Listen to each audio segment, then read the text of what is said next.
Hello everyone, कैसे हैं? बहुत ही अच्छे होंगे और आपकी तैयारियां भी बहुत ही अच्छी चलेंगी। तो एक बार फिर आपका स्वागत करते हैं जो हमारी टीम द्वारा आपकी एमपी पुलिस कांस्टेबल परीक्षा 2023 के लिए लक्ष्य बैच रखे हैं। जी आप से सुने, आपका बहुत ही स्वागत करते हैं इस लक्ष्य बैच में। आज आपका 17वां दिन है जो हमारी टीम द्वारा 30 दिन का टारगेट रखे हैं। अब तक जो आपके पार्ट हो चुके हैं, और यदि वीडियो देखना चाहते हैं तो वो देखिए आपको प्ले लिस्ट में मिल जाएगा, प्ले लिस्ट जाकर चेक कर लेंगे। लेकिन आपको बता दें, यदि आप चाहते हैं आपकी बार मेरा पुलिस पार हो जाए तो देखिए मेहनत की जरूरत है। अभी तक जितने भी आपके पार्ट कराए वो आपके इंपॉर्टेंट क्वेश्चन प्रीवियस वर्ष के साथ में नए पैटर्न के आधारित और आपके करंट अफेयर्स क्वेश्चन प्रोवाइड कराए हैं, जिनका देखिए पीडीएफ भी यदि आपको चाहिए रिवीजन करने के लिए वो भी देखिए आपको टेलीग्राम में दिया गया है। तो टेलीग्राम में जाकर ज्वाइनिंग भी ले लेंगे और रिवीजन प्रैक्टिस कर लेंगे। तो चलिए इस सेशन को स्टार्ट करते हैं। और आपको बता दें 100% गारंटी तैयारी की है। यदि मेहनत कर लिए ये 30 दिन का जो बैच रखे गए हैं हमारी टीम द्वारा, तो आपका सिलेक्शन होने से कोई नहीं रोक सकता, आपको सफलता मिलके ही रहेगी। तो चलिए पहले क्वेश्चन को और बढ़ते हैं। और आपको बता दें पीडीएफ के लिए देखिए आपको टेलीग्राम में ज्वाइनिंग लेना है, डिस्क्रिप्शन बॉक्स में है, तो जाएंगे ज्वाइनिंग लेकर पीडीएफ को प्राप्त कर लेंगे। यदि आप चैनल पर नए हैं तो चैनल को जरूर सब्सक्राइब कर लेंगे, विजिट कर लेंगे। एक बार सेशन बढ़ने से पहले जरूर सेशन को लाइक कर देंगे और शेयर भी कर देंगे। तो चलिए पहले क्वेश्चन को और बढ़ते हैं। तो देखिए क्वेश्चन बढ़ने से पहले एक आपको बात बता दें कि देखिए पढ़ो लिखो लड़ो हंसो रो कुछ भी करो, लेकिन आपको बता दें सपना देखा है तो उसे हर हाल में पूरा करना है। चाहे जो भी कुछ हो जाए हमें पीछे नहीं हटना है। आपकी बार पुलिस तो कॉन्फर्म में निकालना है, एक सीट अपनी निश्चित ही करना है। इसलिए देखिए आपको हम हर दिन निवेदन करते हैं कि खाओ पियो मौज करो घूमा करो हिसाब से। यदि आप चाहते हैं मेरा सर पुलिस में सिलेक्शन हो जाए तो प्यार करो किताब और मेहनत से, तभी आपको सफलता मिलकर रहेगी। तो चलिए पहले क्वेश्चन को और बढ़ते हैं, लाइक शेयर जरूर कर देंगे। देखिए पहला क्वेश्चन क्या है, सर बताइए भिंड जिले में गोला बारूद कारखाना कहाँ स्थित है? जी सर ये मालनपुर में स्थित है। बहुत ही इंपॉर्टेंट क्वेश्चन है। और चलिए देखते हैं और भी थोड़ा इंपॉर्टेंट टॉपिक जो आपके लिए बहुत ही इंपॉर्टेंट है। तो देखिए मालनपुर भिंड जिले के प्रमुख औद्योगिक विकास केंद्र है और यहाँ पर देखिए प्रदेश का दूसरा सूखा बंदरगाह जिसे देखिए ड्राई पोर्ट भी कहा जाता है स्थापित किया गया है। साथ में बता दें भिंड जिले को डकैत समस्या के कारण बागियों का गढ़ भी कहा जाता है। तो यह भी आपके लिए बहुत ही इंपॉर्टेंट है, काफी बार क्वेश्चन यहां से पूछा जा चुका है एग्जाम में कि बताइए बागियों का गढ़ किसे कहते हैं, किस जिलों को कहते हैं? तो बता देना सर भिंड जिलों को कहते हैं। और बता दें भिंड जिला मध्य प्रदेश का सबसे कम वर्षा वाला जिला कह सकते हैं, साथ में कम अनुसूचित जनजाति वाला जिला भी है। तो ये देखिए टॉपिक जो है आपके लिए बहुत ही इंपॉर्टेंट है। आपसे एक ही निवेदन है, पीडीएफ को जरूर प्राप्त कर लेंगे और इनको जरूर रट लेंगे, चाहे रिवीजन कर लेंगे 2-3 बार। ये आपकी समस्या है, जिस प्रकार से आपसे बने वो जरूर करना है और मेहनत करना है। मेहनत करने से कमी नहीं करना है, तभी देखिए सफलता मिल पाएगी। चलिए देखें नेक्स्ट क्वेश्चन बढ़ते हैं आपके। सर बताइए अलीराज लोकसभा निर्वाचन क्षेत्र का हिस्सा है, बताइए किस क्षेत्र का हिस्सा है? सर ये रतलाम का अलीराज जो है लोकसभा निर्वाचन क्षेत्र का हिस्सा है। चलिए देखते हैं इनसे भी संबंधित इंपॉर्टेंट टॉपिक। तो देखिए आपको बता दें अलीराज रतलाम लोकसभा निर्वाचन क्षेत्र का हिस्सा है। इसके अलावा यदि बात करें तो लोकसभा क्षेत्र में जोबाट, झबुआ, आपके टंडला, आपके पेटलावद, रतलाम ग्रामीण, रतलाम शहर, सैलना आदि सभी क्षेत्र आपके आते हैं। लेकिन सबसे इंपॉर्टेंट टॉपिक क्या है कि सर आप बताइए अलीराज जोधपुर जिला है, ये बताइए कब आपका विभाजित करके बनाया गया था? जी ये देखिए 17 मई 2008 को किस जिले से अलग करके बनाया गया था? सर झाबुआ जिले से विभाजित करके बनाया गया था। बहुत इंपॉर्टेंट है। साथ में बता दें अलीराजपुर जिला जो है इंदौर संभाग के अंतर्गत आता है। और आपको बता दें यहाँ आपके जनजाति बहुत ही ज्यादा में है और इसीलिए बहुल जिला भी कहते हैं। और यहाँ पर देखिए भील जनजाति निवास करती है। चलिए बढ़ते हैं आपके नेक्स्ट क्वेश्चन। देखिए नेक्स्ट क्वेश्चन क्या है, सर बताइए बैजनाथ मिश्रा जिसे देखिए बैजू बावरा भी कहते हैं, तो बताइए एक ये संगीतकार थे, किस प्रकार के संगीतकार थे? तो सर ये आपके ध्रुपद थे। चलिए देखते हैं इनसे भी थोड़ा इंपॉर्टेंट, क्योंकि आपके लिए ऐसे क्वेश्चन बहुत ही इंपॉर्टेंट है।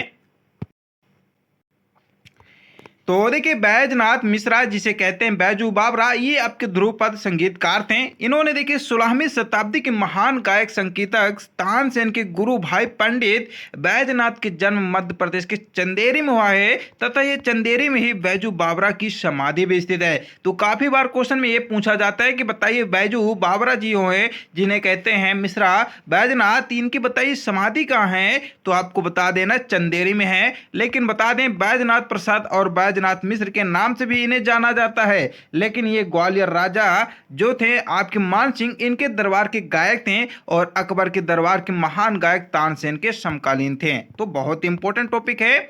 चलिए बढ़ते हैं आपके नेक्स्ट क्वेश्चन। देखिए आपको बता दें यदि आप चाहते हैं तो एक आपके लिए स्पेशल क्लास रखा जाएगा जिसमें देखिए आपके 500 क्वेश्चन स्पेशल प्रोवाइड कराएंगे, पीडीएफ सहित प्रोवाइड कराएंगे। वो देखिए आपके जब एग्जाम होंगे 12 अगस्त से पहले, आपके 1-2 दिन पहले आपके मैराथन की क्लास लेकर आएंगे, जो निचोड़ वीडियो में चुनिंदा प्रश्न कन्फर्म में आपके लेकर आएंगे जो आपके एग्जाम के बहुत ही इंपॉर्टेंट रहेंगे। तो यदि चाहते हैं सर हमें ये वीडियो चाहिए तो हमें आपका सपोर्ट चाहिए और मेहनत करिए। देखिए मेहनत करेंगे तभी आपको सफलता मिल पाएगी। तो हमें कमेंट करके जरूर बताना है और पीडीएफ के लिए टेलीग्राम में जुड़ जाना है। नेक्स्ट क्वेश्चन है सर बताइए विदिशा में उदयगिरी में कितनी गुफाएं हैं, तो हम आशा करते हैं आप जानते होंगे 20 हैं। देखिए कुछ ऐसे क्वेश्चन है जिनको आप स्वयं जानते होंगे, तो हम आशा करते हैं आपके रिवीजन भी होते जा रहे हैं। तो चलिए देखते हैं इनसे भी थोड़ा इंपॉर्टेंट टॉपिक। तो देखिए विदिशा में उदयगिरी में 20 गुफाएं हैं। ये गुफाएं देखिए 5वीं शताब्दी के आरंभिक काल की हैं और इसी शिलाओं को काटकर बनाया गया था। साथ में यदि बात करें इन गुफाओं में भारत के कुछ प्राचीनतम हिंदू मंदिर और आपके चित्र सुरक्षित हैं। और आपको बता दें उदयगिरी की ये गुफाएं भारत के सबसे इम्पोर्टेंट आपके पुरातत्विक स्थल हैं। साथ में सर्वेक्षण द्वारा ये संरक्षित भी आपकी स्मारक हैं। लेकिन आपको बता दें विदिशा जिले में आपकी ग्यारेसपुर प्राचीन पुरातत्व स्थल है। साथ में ये देखिए हेलियोडोरस द्वारा निर्मित किया गया जो कि गरुड़ स्तंभ आदि भी प्रमुख स्थल है। तो ये भी आपके लिए इंपॉर्टेंट है। चलिए देखिए आपके बढ़ते हैं नेक्स्ट क्वेश्चन, बहुत इंपॉर्टेंट है क्योंकि देखिए आपके एग्जामों में महल तो बहुत इंपॉर्टेंट है और यदि चाहते हैं महलों से संबंधित आपके एक ट्रिक के माध्यम से आपको बता दें तो देखिए आपके बीच हम जरूर एक वीडियो लेकर आएंगे जो आपको ट्रिक से बताएंगे महल सारे जो आपके हैं। तो यहाँ देखिए बहुत इंपॉर्टेंट क्वेश्चन है सर बताइए राजवाड़ा महल कहाँ स्थित है, तो देखिए राजवाड़ा महल की यदि बात करें इंदौर में स्थित है, इसको जरूर आप नोट कर लेंगे। चलिए देखते हैं इनसे भी थोड़ा इंपॉर्टेंट टॉपिक। तो ये देखिए राजवाड़ा जो है होलकर राजवंश के शासकों की ऐतिहासिक हवेली थी। और देखिए राजवाड़ा महल की निचली 3 मंजिल पत्थर से एवं ऊपरी मंजिल लकड़ी से निर्मित थी, जिसके चलते राजवाड़ा अपने इतिहास में 3 बार जल चुका और 1984 में लगी अंतिम आग ने इसे भीषण क्षति बहुत ही पहुंचाई थी। लेकिन आपको बता दें आज केवल बाहरी हिस्सा यथावत है। चलिए देखिए नेक्स्ट क्वेश्चन बढ़ते हैं। देखिए नेक्स्ट क्वेश्चन बहुत इंपॉर्टेंट क्वेश्चन है। क्वेश्चन क्या है सर बताइए विजयनगर साम्राज्य का अंतिम वंश कौन थे, तो बता दें ये आपके तुलुप वंश थे। बहुत इंपॉर्टेंट क्वेश्चन है। और ये देखिए चौथा और अंतिम राजवंश थे जिसने देखिए दक्षिण भारत में स्थित विजयनगर साम्राज्य पर शासन भी किए थे। चलिए देखिए नेक्स्ट क्वेश्चन क्या है, बहुत इंपॉर्टेंट क्वेश्चन है, करंट अफेयर्स क्वेश्चन है कि सर बताइए जीएसटी टैक्स भारत में कब लागू हुआ। बहुत इंपॉर्टेंट क्वेश्चन है, ये आप जरूर इसको नोट कर लेंगे। तो हम आशा करते हैं आप जानते होंगे 2017 में जीएसटी टैक्स भारत में लागू हुआ। चलिए देखते हैं थोड़ा और भी इंपॉर्टेंट टॉपिक। तो देखिए 1 जुलाई 2017 को आपका लागू हुआ अपने भारत में। लेकिन सबसे इंपॉर्टेंट टॉपिक क्या है कि वित्त मंत्री अरुण जेटली द्वारा ये लागू किया गया था और अटल बिहारी वाजपेयी ने जीएसटी को जनक भी कहा जाता है। क्यों? क्योंकि अक्सर बिहारी जी को ही ये देखिए आपके जनक कहा जाता है, क्योंकि इन्होंने ही पहले आपके लागू करवाए थे। और ये देखिए भारतीय जनता पार्टी के नेता और 2 बार ये भारत के प्रधानमंत्री के रूप में भी कार्य कर चुके हैं आपके अटल बिहारी वाजपेयी जी, जिनको जनक कहा जाता है जीएसटी का। तो ये देखिए बहुत ही इंपॉर्टेंट है, इसको जरूर आप नोट कर लेंगे। आपसे एक ही निवेदन है, चैनल पर नए हैं तो चैनल को देखिए जरूर सब्सक्राइब कर लेंगे, विजिट कर लेंगे, तभी देखिए नेक्स्ट वीडियो नेक्स्ट पार्ट की वीडियो आपको नोटिफिकेशन मिल पाएगा। लेकिन सबसे इंपॉर्टेंट है अब तक जितने भी आपकी पार्ट की वीडियो उनको जरूर रट लेंगे, उनको आपके जो मैथ के रीजनिंग क्वेश्चन उनको जरूर प्रैक्टिस कर लेंगे, आपके लिए बहुत इंपॉर्टेंट है। आपको मैं यही बता रहे हैं हमारी टीम आपके लिए मेहनत कर रही है। यदि आप चाहते मेरे को सफलता मिले तो आपका भी एक फर्ज बनता है कि आप भी मेहनत करिए, तभी देखिए अब की बार पुलिस पार हो पाएगा। तो देखिए धौलावीरा दर्रा कहाँ स्थित है, तो हम आशा करते हैं आप जानते होंगे आपके गुजरात में स्थित है। चलिए देखते हैं इनसे भी थोड़ा इंपॉर्टेंट टॉपिक। तो ये देखिए धौलावीरा जो है पश्चिम भारत के गुजरात राज्य में कच्छ जिले के भचाऊ तालुका में खादिर बेट में एक पुरातत्विक स्थल है, वहीं आपका स्थित है। चलिए पढ़ते हैं आपके नेक्स्ट क्वेश्चन। देखिए नेक्स्ट क्वेश्चन क्या है कि सर बताइए ब्रिटिश सरकार ने हरदा में कब नगर पालिका स्थापित की थी। जी सर, ये ब्रिटिश सरकार द्वारा हरदा में नगर पालिका आपके 1867 में स्थापित किए थे। बहुत इंपॉर्टेंट क्वेश्चन है। लेकिन सबसे सर्वप्रथम नगर निगम की यदि बात करें तो जबलपुर में आपका हुआ था, मध्य प्रदेश में। लेकिन ये 1867 में हुआ है, ब्रिटिशों द्वारा ये आपके किया गया था नगर पालिका की स्थापना। चलिए बढ़ते हैं आपके नेक्स्ट क्वेश्चन। नेक्स्ट क्वेश्चन देखिए क्या है कि सर बताइए हुमायूं का मकबरा कहाँ स्थित है। तो हम आशा करते हैं जानते होंगे आप, नई दिल्ली में आपके हुमायूं का मकबरा स्थित है। लेकिन कुछ और भी हैं आपके, जैसे कहा जाए अकबर का बताइए मकबरा कहाँ स्थित है। तो हम आशा करते जानते होंगे अकबर के सिकंदरा आगरा में स्थित है। ऐसे बाबर का है जो काबुल अफगानिस्तान में है। तो ये भी आपके लिए बहुत इंपॉर्टेंट है। लेकिन बात करें जो आपकी हम बात किए हैं यहाँ आपके हुमायूं का मकबरा, इसका निर्माण देखिए निर्माण यदि बात करें तो 1572 में हुआ। और इसके वास्तुकला शैली जो थे आपके मुगल वास्तुकला की थे। लेकिन ये फारसी द्वारा आपकी मिर्जा घियास द्वारा निर्मित किया गया है। तो ये आपके लिए इंपॉर्टेंट है। सबसे इंपॉर्टेंट टॉपिक है आपके अकबर और बाबर, इसको जरूर आप नोट कर लेंगे। चलिए बढ़ते हैं नेक्स्ट क्वेश्चन। देखिए आपका क्या है, सर बताइए किस प्रकार के दांतों का उपयोग खाद को पीसने में किया जाता है। जी सर, ये आपके दांत होते हैं, इनको देखिए आपके खाद को पीसने में किए जाते हैं, जो आप खाना वगैरह खाते पीते हैं। चलिए देखते हैं और भी थोड़ा इंपॉर्टेंट टॉपिक। तो देखिए मनुष्य के जीवन में दो प्रकार के दांत निकलते हैं, एक दूध तथा एक स्थायी दांत। आप जानते होंगे दुधिया दांत बोलते होंगे आपके घर गांव में। लेकिन जो दूध के दांत होते हैं ये 3 प्रकार के होते हैं और अस्थायी दांत 4 प्रकार के होते हैं। इनमें से देखिए आपका छेदक या कृंतक दांत कहते हैं, जो कि भोजन को काटने के आपके दांत काम आता है। लेकिन भेदक या जिसको रंधनक कहते हैं, ये भोजन को फाड़ने के लिए दांत उपयोग में आता है। एक आपका देखिए आता है आगज वर्ण के आता है, जो कि देखिए भोजन को चबाने के दांत में काम आता है। साथ में एक आपका आता है चणवड़क, जो देखिए भोजन को पीसने के दांत में काम आता है। तो ये आपके लिए बहुत इंपॉर्टेंट है। ना कहिए यहाँ से क्वेश्चन आपकी एग्जामों में पूछा जाए कि बताइए दांत जो होते हैं, आप तो जानते होंगे कितने होते हैं, क्योंकि सामान्य बात है, कमेंट करके बताइए। लेकिन आपको बता दें कितने प्रकार के होते हैं दांत, ये आपके लिए बहुत इंपॉर्टेंट है। तो आपको बता देना सर 2 प्रकार के होते हैं। लेकिन जो आपके दूध होते हैं दांत प्रथम, दूसरा स्थायी होते हैं। तो ये भी बताइए कितने कितने प्रकार के होते हैं।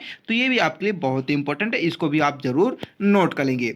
नेक्स्ट क्वेश्चन देखिए क्या है आपका, सर बताइए रक्त का शोधन होता है। जी सर होता है। तो बताइए कहाँ होता है। तो ये देखिए किडनी में होता है। हम आशा करते आप जरूर जानते होंगे, यदि नहीं जानते तो इसको नोट भी कर लेंगे। लेकिन देखिए किडनी शरीर में रक्त को प्राकृतिक रूप से शोधक के रूप में कार्य करती है और अपशिष्ट पदार्थ को हटाती है, जिसे मूत्राशय की ओर भेज देता है और वो बाहर निकल जाता है। लेकिन आपको बता दें मूत्र का उत्पादन करते समय किडनी यूरिया और अमोनिया जैसी अपशिष्ट पदार्थ उत्सर्जित करती है। साथ में किडनी जल, ग्लूकोज और अमीनो अम्ल के आपके पुनर्शोषण के लिए जिम्मेदार भी होती है।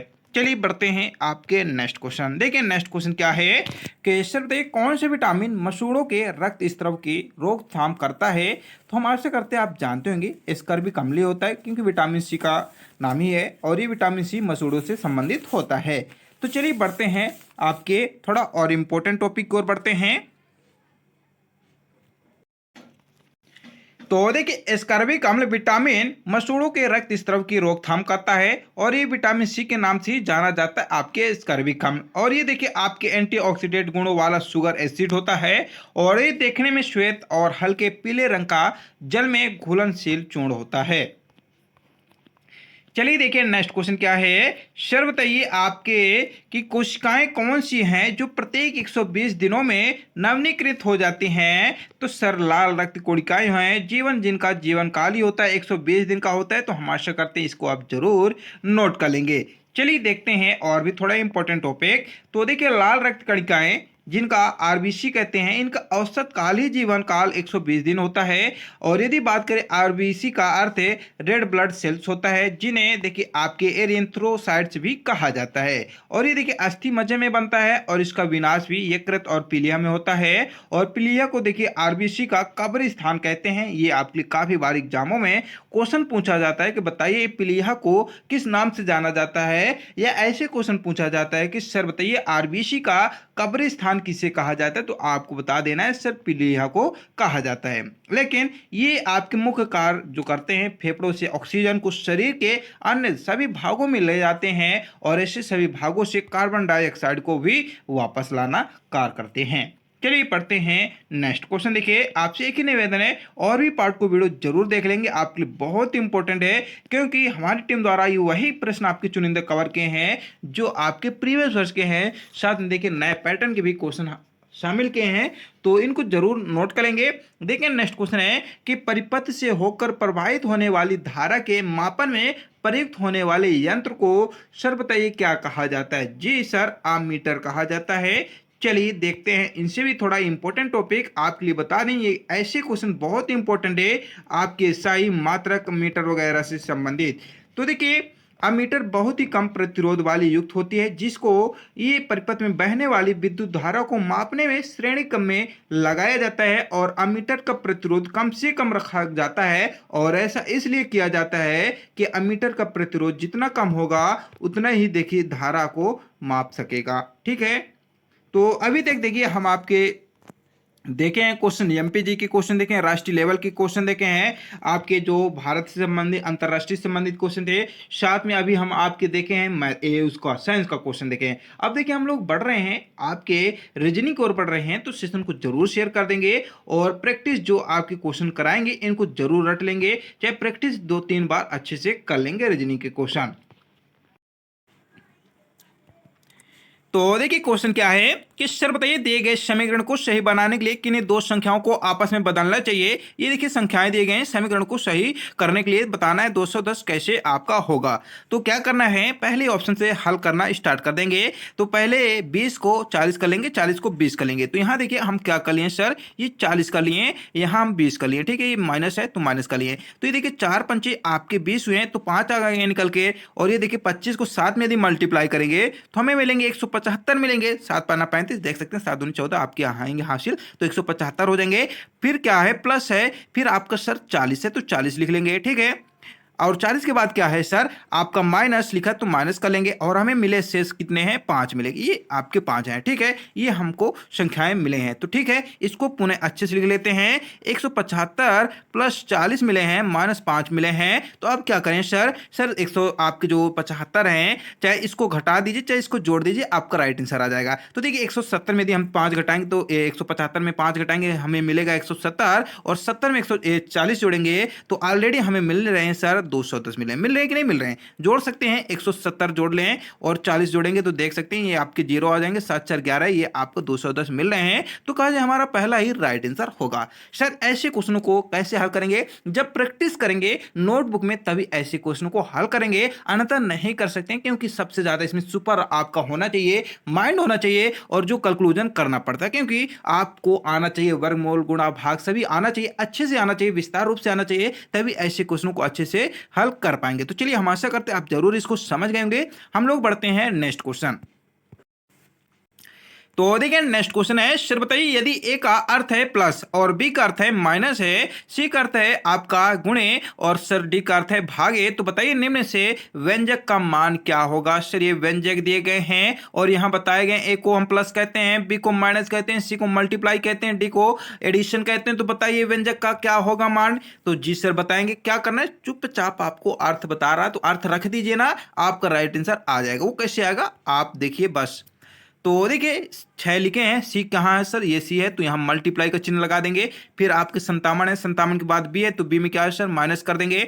फिर क्या है डी है, डी को हम कर लेंगे भागे का चिन्ह कर देंगे। फिर बी है तो बी को माइनस कर देंगे। फिर ए है, ए को हम प्लस कर लेंगे। ठीक है, इतना हम आशा करते आप जरूर समझ गए होंगे। तो अब क्या करना है सर ये बताइए हमें। तो आप जानते हैं क्या करना है आपको,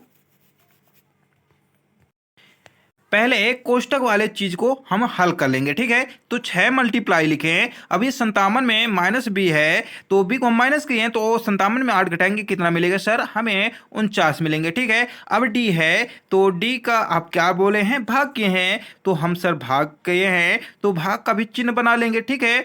अब क्या है, 7 है, तो 7 लिख लेंगे। अब क्या है सर, हमें 32 मिले हैं और प्लस हमें 9 मिले हैं, तो लिख लेंगे सर इधर भी आपका माइनस करके 32 लिख लेंगे और प्लस आपका 9 लिख लेंगे, ठीक है। अब आपको क्या करना है, ये सर 7 सत्ते 49 कटते हैं, ठीक है। और 7 छंग हमें कितने मिलते हैं सर, 42 मिलेंगे।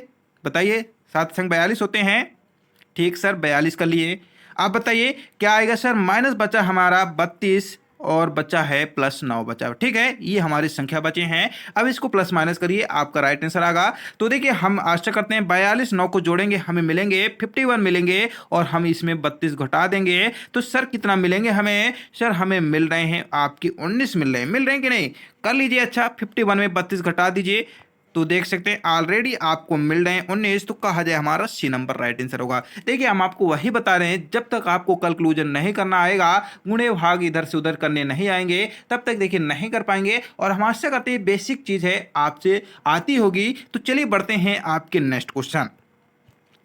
देखिए नेक्स्ट क्वेश्चन क्या है कि सर बताइए 4 बच्चे हैं पी क्यू आर एस और एक सीढ़ी पर खड़े हैं, और बताइए पी जो है क्यू के ऊपर सीढ़ी पर है, क्यू जो है पी और आर के बीच में है। क्या बोल रहे हैं सर, समझ में नहीं आया, लेकिन क्या बोल रहे हैं आगे, यदि यस जो है पी के ऊपर है तो बताइए सर नीचे से तीसरे स्थान पर कौन है। जी सर जरूर बताएंगे, वो कैसे बताएंगे, हम आपको यही कहते हैं कि प्रश्नों को 1-2 बार जरूर पढ़िए करिए, तभी आप हल कर पाएंगे, अन्यथा नहीं कर पाएंगे। तो सीढ़ी बोल रहे हैं तो सर हम सीढ़ी बना लें, चलिए सर बना लेते हैं। सीढ़ी ऐसी होती है ना, ये कितने हैं आपके 4 बच्चे हैं, तो 4 ठो लाइन खींच लेंगे सीढ़ी में, क्योंकि हमें 4 ही चाहिए। अब ठीक है, ये 4 ठो आपकी लाइन हो गई, ठीक है। अब आपको क्या करना है, क्वेश्चन पढ़ना है कि पी जो है क्यू के, क्या बोला है आपका क्वेश्चन में, पी जो है आपका क्यू के ऊपर सीढ़ी पर है, ठीक है। ये आपकी क्यू हो गया, क्यू के ऊपर पी आपका कर दिए हैं, लेकिन क्या बोले हैं, क्यू जो है पी और आपके जो है पी और आर के बीच में है, तो कहा जाए यहाँ आपका आर आ जाएगा नीचे, क्योंकि तभी क्यू बीच में होगा। लेकिन बोल रहे हैं क्वेश्चन फिर, यदि यस जो है पी के ऊपर है, तो ठीक है सर हम यस को भी कर दिए हैं, यस ए उसके एपी के ऊपर, ठीक है। अब पूछ रहे हैं बताइए नीचे से तीसरे कौन पर हैं। जी सर नीचे से जाएंगे तीसरे पर, तो आपका पी है, तो हमारा पी हो जाएगा राइट आंसर, ठीक है। हम ऐसा करते हैं, आप जरूर समझ गए होंगे। देखिए सीढ़ी बोले हैं तो सीढ़ी हम बना दिए हैं, फिर बोले हैं पी जो है क्यू के ऊपर है, तो पी देख सकते हैं ऊपर कर दिए क्यू के, ठीक है। फिर क्या बोले हैं, क्यू जो है पी और देख सकते हैं आपके ऊपर है, तो ऊपर भी पी कर दिए हैं। फिर क्या बोले हैं, यदि यस के ऊपर जो यस है पी के ऊपर है, तो यस को भी हम ऊपर कर दिए पी के। तो क्वेश्चन क्या बोले हैं बताइए, नीचे से तीसरा कौन है। सर नीचे से यदि बात करें तो पी ही हमारा तो तीसरे नंबर पर है। चलिए हम आशा करते हैं जरूर समझ गए होंगे आप। तो देखिए नेक्स्ट क्वेश्चन क्या आपका है कि सर बताइए, देखिए चैनल को अभी भी सब्सक्राइब नहीं किया तो कर लेंगे और लाइक से जरूर कर देंगे। नेक्स्ट क्वेश्चन है कि सर बताइए एक फोटो की ओर इशारा करते हुए रागिनी ने कहा वह मेरे दादी के इकलौती बेटे की बेटी है। क्या बोले, बेटे का बेटा है, तो वह लड़का रागिनी से किस प्रकार संबंध होगा। जी सर जरूर बताएंगे। ऐसे भी क्वेश्चन आपको हम यही बताए हैं, अपने आप से तुलना करेंगे तभी ऐसे क्वेश्चन को हल कर सकते हैं, अन्यथा नहीं कर सकते हैं वो डायग्राम के माध्यम से, लेकिन वहां समय लगता है और एग्जाम में आपको तुरंत हल करना है, राइट आंसर करना है, जिससे आगे भी हल कर पाए और क्वेश्चन। तो क्या करना है कि एक फोटो की ओर बोल रहे हैं, इशारा करते हुए रागिनी ने कहा, क्या कहा, वह मेरे दादी के इकलौते बेटे क्या होंगे, हमारे पिताजी होंगे, ठीक है। पिताजी होंगे तो पिताजी का बेटा ना पूछ रहे हैं, तो बेटा क्या होगा, हमारा भाई होगा, ऑलरेडी होगा, तो रागिनी का भाई होगा, तो भाई राइट आंसर कर देंगे, तो हमारा बी नंबर राइट आंसर होगा, ठीक है। हम आशा करते हैं ऐसे क्वेश्चन को आप जरूर अच्छे से 1-2 बार पढ़ लेंगे और प्रैक्टिस के अकॉर्डिंग अपने आप से तुलना करके राइट आंसर ला लेंगे। तो चलिए बढ़ते हैं आपके नेक्स्ट क्वेश्चन। देखिए नेक्स्ट क्वेश्चन क्या है कि शब्दी 4 संख्या युग में दिए गए हैं, जिनमें 3 किसी न किसी प्रकार के एक जैसे हैं लेकिन एक भिन्न है, उस सदस्य को जोड़ने का चयन करें जो बाकी से अलग है। सर ये 7 है, यदि 7 का हम वर्ग कर दें तो 7 सत्ते हमें 49 मिलते हैं, लेकिन सर हमें 50 चाहिए, तो एक जोड़ दें तो हमें 50 मिलते हैं। ठीक है, सेकंड में क्या है कि सर 5 है तो 5 का वर्ग करेंगे तो हमें 25 मिलते हैं, लेकिन 25 में एक जोड़ दे तो हमें 26 मिलने हैं। तो कहा जाए फर्स्ट सेकंड में हमें एक एक जोड़ना पड़ता है वर्गमूल करके। तो थर्ड में भी यदि कर लें तो 6 दिया, 6 का कारक कर दें, वर्गमूल करें तो 36 मिलेगा। 36 में सर एक जोड़ेंगे तो 37 मिलेगा, लेकिन हमें तो 35 लिखा, तो कहा जाए सर हमारा एक माइनस हुआ है। ठीक है, तो माइनस हुआ है तो हमें तब मिलते हैं 35। तो ठीक सर, कहा जाए हमारा यही राइट आंसर होना चाहिए, क्योंकि दो संख्याओं में हम वर्गमूल करके प्लस 1 किए तभी तो हमें आंसर मिले हैं, लेकिन इसमें हमें माइनस करना पड़ता। तो कहा जाए 4 युग में जो दिए गए हैं यही हमारा विषम है, अलग है। क्यों? क्योंकि चौथे के भी हल कर लेते हैं। 4 का वर्ग करेंगे 16 मिलते हैं, 16 में एक जोड़ेंगे तो 17 मिलेंगे। तो हमारा कंफर्म हुआ सर सी ही नंबर राइट आंसर होगा। तो हम आशा करते हैं आपको जरूर अच्छा लगा होगा, तो सेशन को जरूर शेयर कर देंगे। और हम लोग आपके बढ़ते हैं, आपके रीजनिंग के बाद आपके मैथ की ओर बढ़ते हैं। तो पीडीएफ जरूर प्राप्त कर लेंगे प्रैक्टिस करने के लिए, तो पीडीएफ टेलीग्राम में जुड़ लेना है। तो चलिए मैथ का क्वेश्चन देखते हैं। देखिए पहला क्वेश्चन मैथ का बहुत इंपॉर्टेंट क्वेश्चन है, और ये आपको कमेंट करके पहले बताना है, फिर हम आपको बताएंगे। क्वेश्चन देखिए क्या है कि निम्नलिखित समीकरण में दोनों देखिए प्रश्नवाचक हैं। ये आपके क्वेश्चन क्या है, ऐसे क्वेश्चन है प्रश्नवाचक में बताया गया है, ऐसे क्वेश्चन है, और बताना है चिन्ह पर क्या आएगा प्रश्नवाचक के। तो बताएंगे, आपको दिया जा रहा है 1 मिनट का।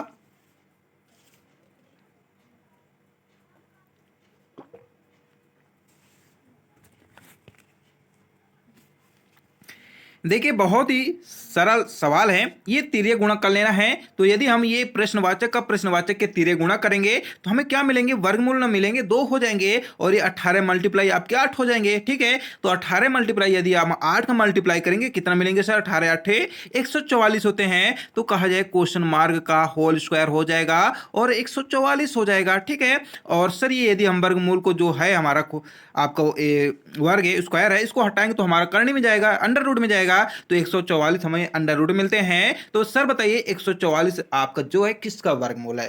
तो सर ये हम जानते हैं 12 गुणे 12 करेंगे तो इसका जब आपका होल ट्वाइस करेंगे तो इधर आपका होल ट्वाइस जब आएगा ये आपका हट जाएगा, या सीधा सिंपल आप हल ऐसे भी कर सकते हैं कि सर ये हमारा जो है 144 12 का वर्गमूल है, तो 12 भी आप लिख सकते हैं। राइट आंसर हमारा ए नंबर होगा। ठीक है, समझ में आया कि नहीं आया। देखिए आपको क्या दिया गया है, ये आपके डबल जो हैं आपके तिर्यक गुणा जब करेंगे प्रश्नवाचक का तो ऑलरेडी ये डबल हो जाएंगे कि नहीं हो जाएंगे, क्योंकि हमें तिर्यक गुणा करके हल ही करना है, राइट आंसर लाना है। तो आपके हुए ऐसे क्वेश्चन, और ये आपका 18 मल्टीप्लाई आपका 8 हुआ, तो इनका करेंगे हमें 144 मिलता है मल्टीप्लाई करने से, और ये इसका यदि हम इसका वर्ग हटाएंगे तो इधर हमारा करने में आ जाएगा, अंडर रूट में आएगा, और ये 144 जो है हमारा 12 का वर्गमूल है, तो हमारा ए नंबर राइट आंसर हो जाएगा। चलिए हम आशा करते हैं आप भी जरूर प्रैक्टिस कर लेंगे, तभी देखिए ऐसे क्वेश्चन को हल कर सकते हैं, अन्यथा देखिए नहीं कर सकते हैं। चलिए देखिए नेक्स्ट क्वेश्चन है, सर बताइए 3 मित्रों की औसत आयु 32 वर्ष है, चौथे मित्र की आयु जोड़ने पर उनकी औसत आयु जो है 31 वर्ष हो जाती है, तो चौथे मित्र की आयु क्या होगी सर। जी सर बताएंगे, वो कैसे बताएंगे, प्रश्न से हल करेंगे। देखिए हम आपको यही कहते हैं, प्रश्न को मैथ को समझिए और प्रश्न से ही आप हल कर सकते हैं, अन्यथा आप इधर उधर भटकते रहेंगे, क्योंकि जितने भी सर हैं वो आपके प्रश्न से ही हल करते हैं, उन्हीं के माध्यम से शॉर्ट तरीका भी आपको बताते हैं। जैसे प्रश्न दिया है 3 मित्र हैं, 3 मित्रों की औसत आयु 32 बोले तो सर 32 का मल्टीप्लाई करेंगे तो 96 मिलेगा। ठीक है, फिर क्या बोले, चौथे मित्र की आयु क्या है, जोड़ने पर हमें 31 वर्ष मिलते हैं, सर चौथे वर्ष करेंगे तो 124 मिलेगा। तो सर ये बोल क्या रहे हैं, चौथे मित्र की आयु भी बताइए ना क्या है। सर 124 में 196 घटाएंगे कितना मिलेगा, सर हमें 28 मिलेगा, तो हमारा चौथा मित्र की आयु निकल लेना, तो 28 भी हमारा राइट आंसर होगा। समझ में आया नहीं आया, पुनः समझिए, क्वेश्चन को जब तक नहीं पढ़ेंगे नहीं समझेंगे तो हल नहीं कर सकते। आपको हम यही समझा रहे हैं।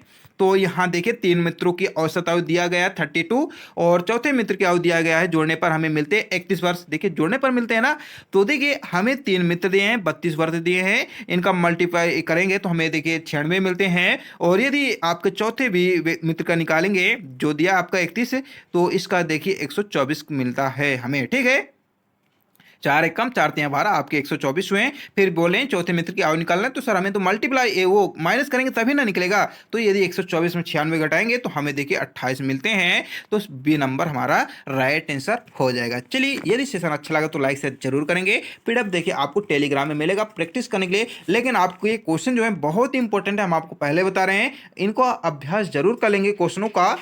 तो चलिए देखते हैं आपके नेक्स्ट क्वेश्चन बढ़ते हैं। नेक्स्ट क्वेश्चन क्या है कि एक संख्या के वर्ग में 51 का वर्ग जोड़ने पर उत्तर का यदि बात करें 15,826 आता है तो बताइए वह संख्या क्या है। जी सर, ये क्वेश्चन कैसा है, समझ में नहीं आ रहा है। तो हम बता दें, एग्जामिनर है, क्वेश्चन वही देंगे जो आपका क्वेश्चन में ज़्यादा कंक्लूजन हो, जिसमें ज़्यादा समय आपको लगे, जिससे आप क्वेश्चन अटेंड ना कर पाएँ, क्वेश्चन बनते भी आप तुक्का लगा कर आएँ एग्जाम में और आप हो जाएं जीरो हीरो ना बन पाएँ। तो इसीलिए देखिए, आपसे आना चाहिए जितने भी आपके वर्गमूल, घनमूल हैं, भिन्न है, ये सभी नॉर्मल चीज़ें हैं, लघुत्तम, एलसीएम वगैरह सब आना चाहिए, तभी क्वेश्चनों को हल कर पाएंगे बहुत ही अच्छे से। लेकिन यहाँ क्वेश्चन क्या है, एक संख्या के वर्गमूल में हमें 51 का वर्ग बोले हैं, तो सर 51 का वर्ग ऐसे हुआ ना, ठीक है सर ऐसे हुआ, तो चलिए हम करेंगे। वो भी क्या बोलें, जोड़ने के लिए बोलें, तो ये भी हमें पढ़ना अच्छे से, तभी हल कर पाएंगे, अन्यथा नहीं कर पाएंगे। तो मान लिए वह संख्या क्या है, यक्स है, तो संख्या के वर्गमूल बोले हैं तो यक्स का हम वर्ग कर दिए। फिर क्या बोले हैं, में बोले हैं ना, तो में, ठीक है। फिर 51 का वर्ग भी बोल दिए हैं, वर्ग भी कर लिए हैं, ठीक है। अब जोड़ने पर हमें मिलता है 15,826 मिलता है। तो सर इसको अब हल कर दीजिए, आपका राइट आंसर आ जाएगा। तो यदि हमें 51 का वर्गमूल, यदि 51 में वर्गमूल का मल्टीप्लाई करेंगे तो हमें कितने मिलेगा सर, आपके 2601 मिल जाएगा, ठीक है। तो हमारा कहा जाए एक्स स्क्वायर हुआ प्लस हुआ और ये बराबर हुए आपके 15,826 हुआ। तो अब आपके जो 2601 हैं तो इधर जाएंगे तो घट जाएंगे सर, तो सर ये घर आपके घटा भी लेते हैं, ठीक है। तो एक्स स्क्वायर आपके हुए हैं और ये 15,826 आपको जो दिया है और माइनस जो हम आपका 51 का वर्गमूल किए हैं तो हमें मिला है आपका कितना मिला है, 2600 आपके मिले हैं, हमें एक मिले, ठीक है। अब क्या करना है, इसको घटा देना। तो कितना मिलेगा सर, हमें घटाने पर सर हमें मिल रहे हैं 13,225 मिलेंगे नहीं, देख सकते हैं 6 में 1 घटाएंगे 5 मिलेंगे और ये आप दो देख सकते हैं 2 में 0 घटाएंगे 2 आपका सेम आ जाएगा नहीं, 8 में 6 घटाएंगे 2 मिलेगा, ऑलरेडी घटा लेंगे, हम आशा करते हैं इतना तो आपसे आता ही होगा। तो यहाँ देखिए आपका एक्स स्क्वायर है, तो यदि एक्स स्क्वायर है तो ये आपको स्क्वायर जब हटेगा तो करनी में आ जाएगा, आपको हम अभी बता ही रहे थे क्वेश्चन में। तो कहा जाए सर 13,225 आ रहा, तो बताइए किसका वर्गमूल है सर। अब बताइए इतनी बड़ी संख्या है तो हम कैसे जानेंगे। तो क्या करना है, आपको बता दें जो ऑप्शन दिए गए हैं ना, ये आपको नोट कर लेना, कितना हमारा आ रहा है 13,225 आ रहा, ठीक है। ये आपको अच्छे से लिख लेना है, 13,225 आ रहा है। अब इसका हमें वर्गमूल निकालना है। तो इतनी बड़ी संख्या है, मान लीजिए आपको लग रहा है यदि याद है तो बहुत ही अच्छी बात है, यदि नहीं पता है तो जो ऑप्शन में आपके विकल्प में दिए हैं उनका उसी संख्या में हमें क्या कर देना, मल्टीप्लाई कर देना फटाक से। तो इसीलिए आपसे कहते हैं मल्टीप्लाई, आपको गुणा भाग आना चाहिए। तो देखिए 115 के 115 में हम करेंगे तो देखिए हमें मिल जाते हैं, हमें क्या मिलते हैं 13,225 मिलते हैं। आप देख भी सकते हैं 25 25 करेंगे, 15 5 एकम 5 करेंगे तो आपके 5 2 7 हो जाएंगे। ऑलरेडी कहा जाए हमारा वर्गमूल जो होगा 115 ही होगा, ये आप अच्छे से कर भी सकते हैं आप मल्टीप्लाई। तो कहा जाए हमारा ए नंबर ही राइट आंसर होगा। चलिए बढ़ते हैं आपके नेक्स्ट क्वेश्चन। तो देखिए नेक्स्ट क्वेश्चन है, सर बताइए निम्न श्रेणी में पूरा करना है जो आपके दिए गए हैं। तो यहाँ देखिए 2 12 है, 16 है, 240 है, 720 है, फिर प्रश्नवाचक का चिन्ह है। तो बताना है प्रश्नवाचक के चिन्ह में कैसा आएगा। सर ये समझ में नहीं आ रहा, 2 12 60 है कैसी। तो देखिए ऐसे क्वेश्चन को तभी आप हल करेंगे जब प्रैक्टिस करेंगे। तो देखिए आपका 2 छंग सर 12 होता है, तो यदि 12 के बाद फिर क्या कर दें हमें 60 मिले। तो आपको बता दें ये आपको ऐसे ही रूल के माध्यम से करना है, वो कैसे करना आपको हम बता रहे हैं, ठीक है। ये देखिए 2 में यदि 6 का मल्टीप्लाई करें 6 दूनी 12 होते हैं, ठीक है। यदि सर हम 12 में क्या कर दें 5 का मल्टीप्लाई करेंगे तो सर हमें मिल तो रहे हैं 60। तो यदि सर हम 60 का मल्टीप्लाई 4 कर दें तो रूल यहाँ देखिए 6 5 4 का रूल कर रहे हैं, तो फिर 3 का करेंगे 2 का करेंगे तो हमारा राइट आंसर आ जाएगा। तो यदि 6 में 4 का करेंगे सर हमें 240 भी मिलते हैं, 6 को 24 होते हैं। तो कहा सर 240 में हम क्या कर दें सर, आप 3 का कर दें तो देख सकते हैं 24 तियाँ हमें मिलते हैं 72 मिलते हैं, 0 आपका शेष आ गया। फिर हमें क्या करना है 720 में हमें 2 का लेना है, ठीक है। 2 का मल्टीप्लाई करेंगे तो 72 दूने हमें कितने मिलते हैं सर 144 मिलते हैं, तो हमारा 0 शेष आया। तो कहा जाए आपके 1440 या कह सकते हैं 1440 हमारा राइट आंसर बी नंबर हो जाएगा, ठीक है। चलिए बढ़ते हैं नेक्स्ट क्वेश्चन। देखिए नेक्स्ट क्वेश्चन क्या है, सर एक दुकानदार में 7,890 रुपए में 5 कुर्सियां खरीद कर उन्हें 8,990 रुपए में बेचता है, तो सर क्या हुआ, लाभ ना हुआ।